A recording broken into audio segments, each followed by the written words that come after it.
John Carter of Mars in Ballantine paperbacks and Marvel Comics. Hi, I'm Gary Lovisi, and this time we're going to look at John Carter of Mars, created by Edgar Rice Burroughs. The Burroughs boom started in the early 1960s when Ace and Ballantine both reprinted Edgar Rice Burroughs' books.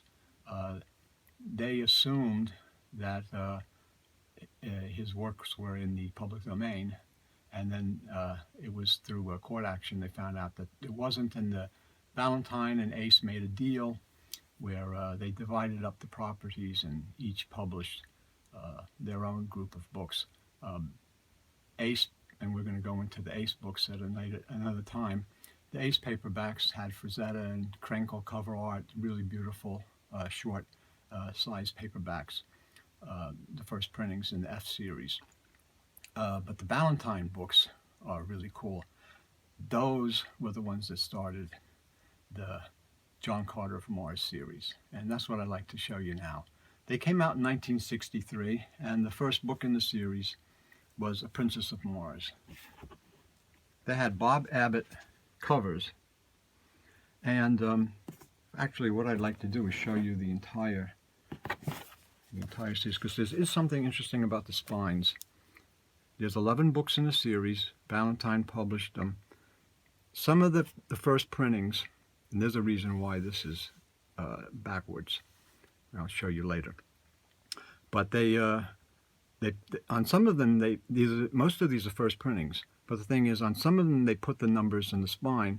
Some of them they didn't. This is a first printing, no number on the spine. This is a first printing, number on the spine. This is a first printing of the third book, no number on the spine.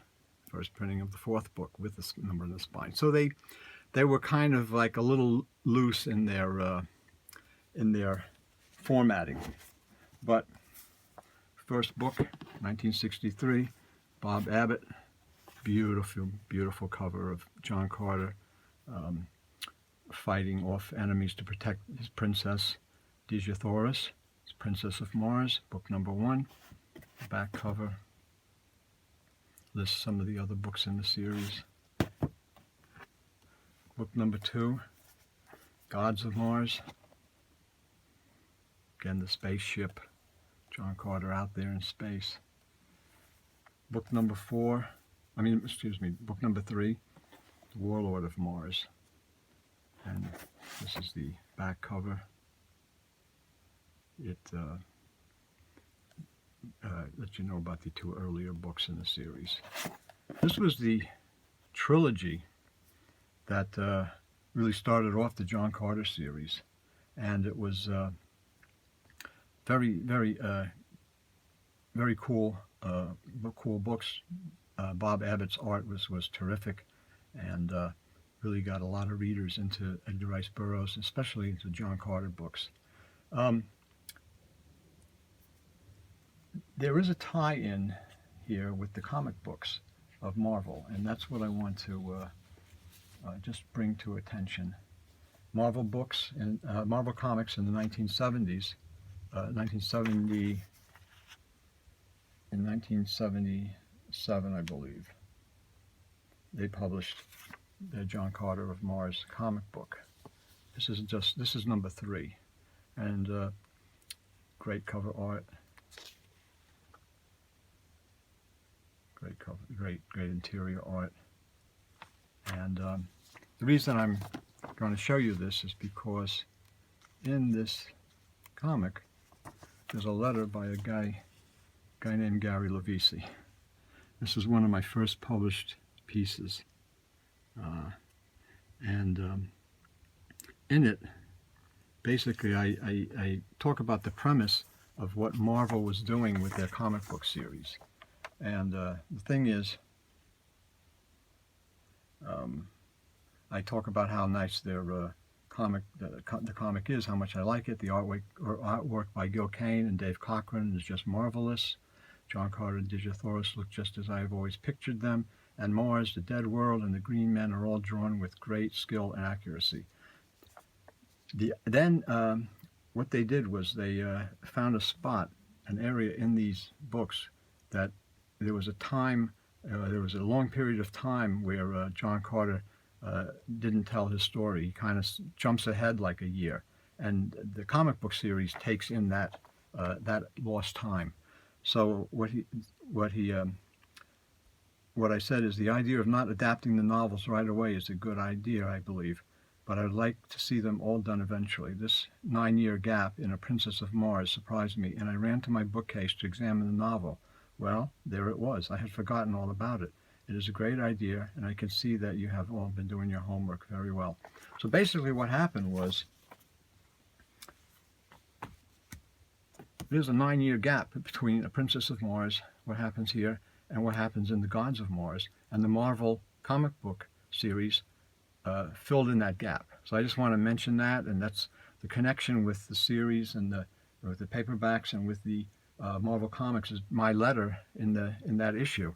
So again, there's the first 3 books in the series, and now we're going to look at the other books with one interesting surprise.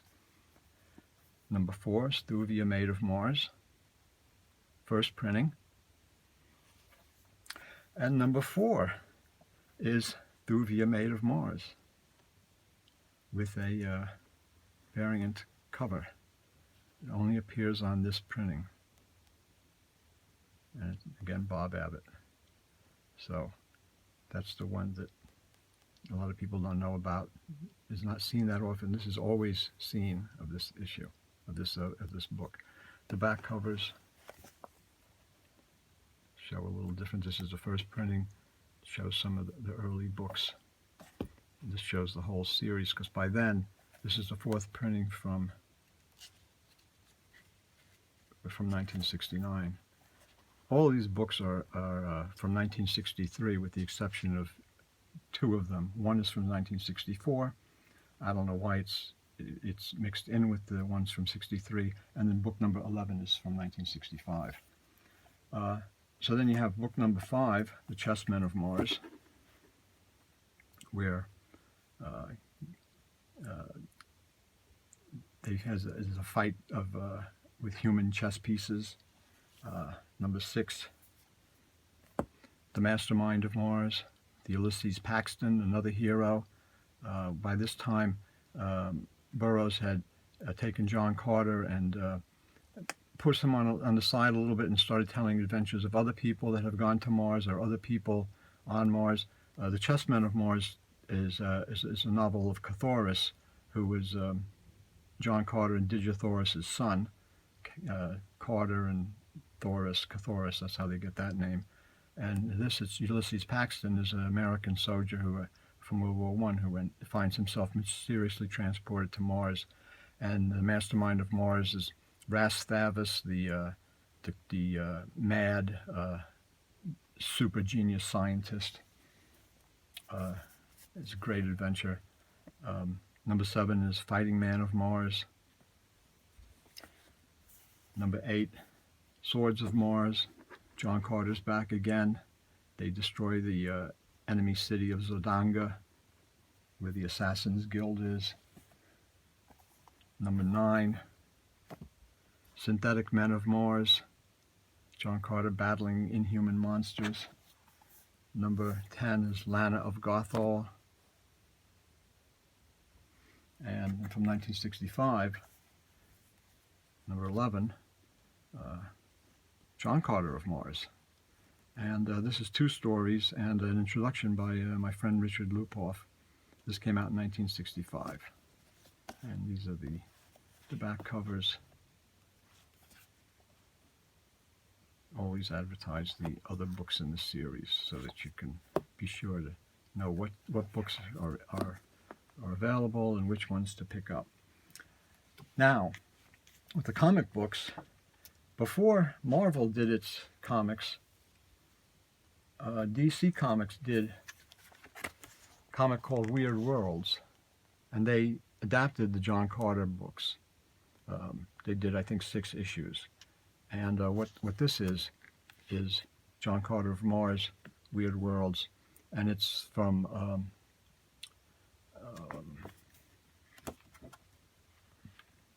it's from 2011, And basically what it does is it reprints the comic books, the Weird World comics of DC. And this is a Dark Horse compilation, and it's a beautiful book. The artwork was by Kaluta and other, really great artists from DC. And then this Dark Horse comic really puts the artwork on really nice paper. You just can see how the artwork really shines, and the artists are really terrific. So this is a really nice book. What I want to show you now are the John Carter of Mars comic books by Marvel, and we're going to go through a few of them. This is the first one from, I believe, 1977. Yes, Dave Cockrum cover art, and I'm going to go through these pretty quickly. There's really nice covers, really nice art. But again, it's on comic book pulp paper. The paper ages, and that gives you a problem, which we're going to see addressed later on. Number 2, John Carter of Mars.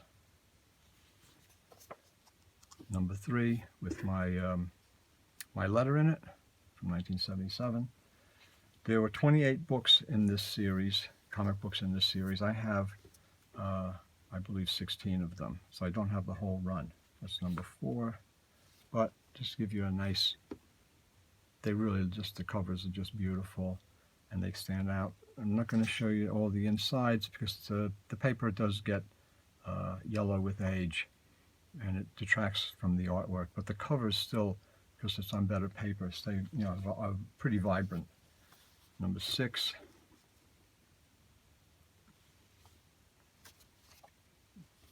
Number 7 in the series.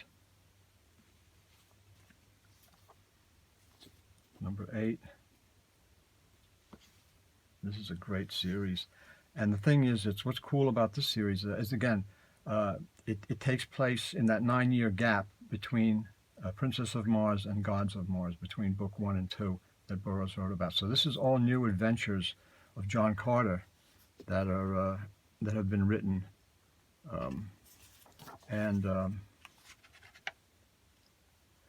Marv Wolfman, Gil Kane, Rudy Nebres, all involved, and Dave Cockrum with some of the covers. There's a really Marvel put first-rate people in charge of the art and the writing. That was number 9. This is number 10. Of course, this is a Gil Kane cover. I mean, it's just, you can just tell. Number 11, Digithoris. Number 12, John Carter and the City of the Dead. Number 13 continues with the March of the Dead. A lot of skulls all over the place. John Carter fighting a giant Thark or a Warhoon. Number 14.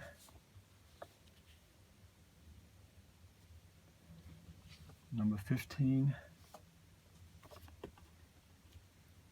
And I only have the first 15, so it does go to 28, so I'm missing the last few. But that's the first, the Marvel's comic, John Carter of Mars, number 1 to 15. They did publish 3 king-size annuals, and I have 2 of those. So there's the annual number 1 from 1977, and annual number 2 from 1978. So you see, like, the covers are really cool. The artwork is vibrant. It's action. It's adventure. It's it's wonderful. And the insides, though, the paper ages. It gets yellow, and the artwork is kind of dull a little bit. So what happens is, more Dark Horse comics in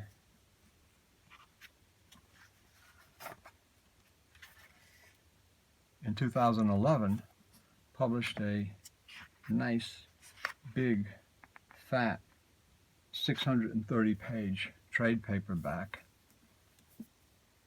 John Carter of Mars, Warlord of Mars. And this book, 630 pages,